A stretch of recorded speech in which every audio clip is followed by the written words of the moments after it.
विद्यार्थी मित्रांनो, तुम्हाला सर्वांना माहीतच असेल की महाराष्ट्र राज्य पोलीस भरती सन 2024-25साठी वेबसाईट या ठिकाणी विभागाने टेस्टिंगसाठी घेतलेली आहे. अर्ज प्रक्रियेसाठी त्यांनी टेस्टिंगसाठी घेतलेली आहे.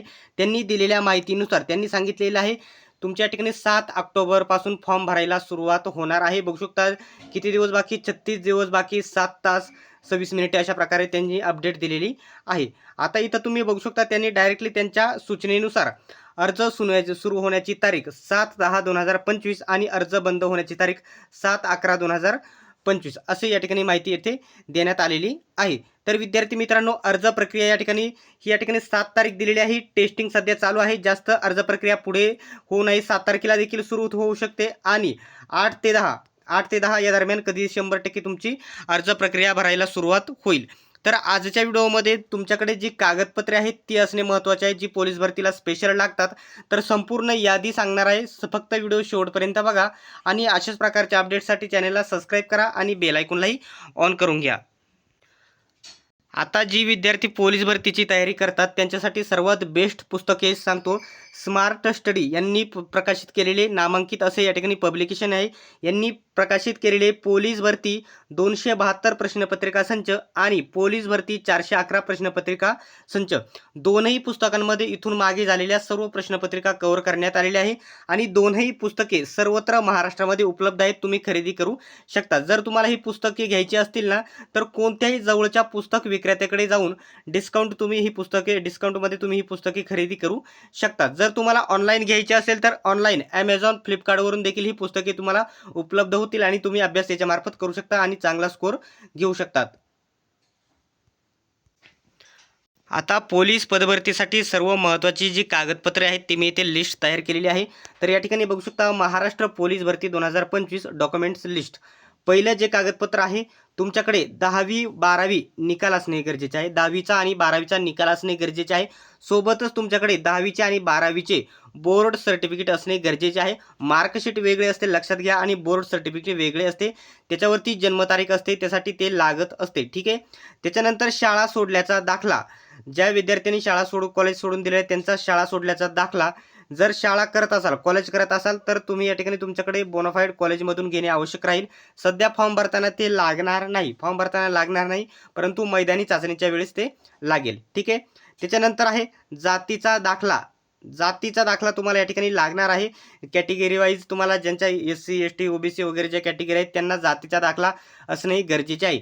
आता जात पडताळणी ही कंपल्सरी लागते का, तर मैदानी चाचणीसाठी लागत नाही आणि या ठिकाणी कागदपत्र तपासणीच्या वेळी सुद्धा जात पडताळणी लागत नाही. तर ही कधी लागते, तर तुम्ही या ठिकाणी सिलेक्शन झाल्याच्या नंतर, जॉईन केल्याच्या नंतर 2 वर्षाच्या आत तुम्हाला ही द्यावी लागते जात पडताळणी. ठीक आहे. आता हे नॅशनॅलिटी वगैरे हे डोमासाईल एकत्रित केलेलं आहे. तर अधिवास प्रमाणपत्र म्हणजेच तुमचं डोमासाईल म्हणजेच अधिवास प्रमाणपत्र, तुम्ही महाराष्ट्राचे रहिवासी आहात हे सिद्ध करण्यासाठी तुमच्याकडे डोमासाईल सर्टिफिकेट असणे गरजेचं आहे. ठीक आहे. त्याच्यानंतर नॉन क्रिमिलियर. आता हे या ठिकाणी SC ST कॅटेगरी वगळता ज्या कॅटेगरीना लागू आहेत त्यांनी या ठिकाणी नॉन क्रिमिलियर लवकरात लवकर काढून घ्यायचं आहे. ठीक आहे. आणि जी MSc IT आहे ती सध्या फॉर्म भरताना तुम्हाला लागत नाही.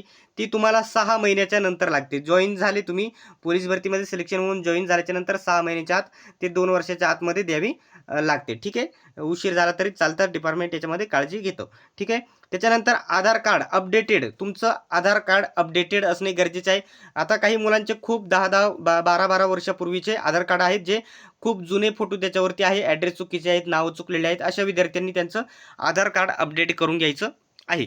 ठीक आहे. फॉर्म भरताना पॅन कार्ड तर लागणार नाही, परंतु या ठिकाणी पॅन कार्ड देखील तुम्ही लवकरात लवकर काढून घ्यायचं आहे. जे विद्यार्थी चालकसाठी अर्ज करणार आहेत ते त्यांच्याकडे लायसन असणे गरजेचे आहे. आधी या ठिकाणी फक्त TRचं लायसन चालत होतं, आता NTचं लायसन असेल ते देखील चालून जाते. ठीक आहे.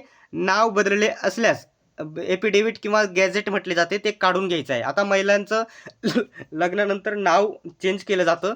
ते नावामध्ये बदल केल्यासाठी पुराव्यासाठी एक या ठिकाणी स्टॅम्प वगैरे आणि ॲफिडेव्हिट करून भेटतं तहसीलमध्ये. तुम्ही सेतूमध्ये जाऊन ते करून घेऊ शकता. ॲफिडेव्हिट बनवायचं आहे, गॅजेट देखील म्हणू शकतात. आणि सर्वात महत्त्वाचे नवीनतम तुमच्याकडे तुमचे 5-6 फोटो असणे गरजेचे आहे. फॉर्म भरताना लागेल. त्याच्यानंतर कागदपत्र तपासणी वेळी इकडे-तिकडे चिटकवायला फोटो लागणार आहे, ते काढून घ्यायचं आहे. ठीक आहे. आता सर्वात महत्त्वाचं म्हणजे अधिकृत मोबाईल नंबर. तुमचा या ठिकाणी काही विद्यार्थ्यांचे जास्त मोबाईल नंबर असतात, तर पर्मनंट एकच मोबाईल नंबर पोलीस भरतीच्या फॉर्मसाठी तुम्हाला एक पर्मनंट मोबाईल नंबर तुमचा असेल तो द्यायचा आहे. त्याच्यानंतर अधिकृत पर्मनंट एकच ईमेल आयडी द्यायचा आहे. जास्त करून ईमेल आयडी सर्वात महत्त्वाचा आहे, कारण त्याच्यावरतीच आपलं पोलीस भरतीचं अकाउंट बनत असतं. ठीक आहे. जर तुम्ही आरक्षण घेणार असाल तर प्रकल्पग्रस्त, भूकंपग्रस्त, अनाथ, होमगार्ड, माजी सैनिक, पोलीस पाल्य याच्यामधून कोणत्या याच्यामध्ये जर आरक्षण घेणार असाल तर त्याचे वैध प्रमाणपत्र, ओरिजिनल प्रमाणपत्र तुमच्याकडे सर्टिफिकेट असणे गरजेचं आहे. ठीक आहे. याच्याबद्दल जर डाऊट असेल तर कमेंट बॉक्समध्ये विचारा आणि अशाच प्रकारच्या अपडेटसाठी चॅनलला सबस्क्राईब करा, बेल आयकॉनलाही ऑन करा. सर्वांनी व्हिडिओ शेवटपर्यंत बघितल्याबद्दल धन्यवाद. भेटूयात आपण नेक्स्ट व्हिडिओमध्ये.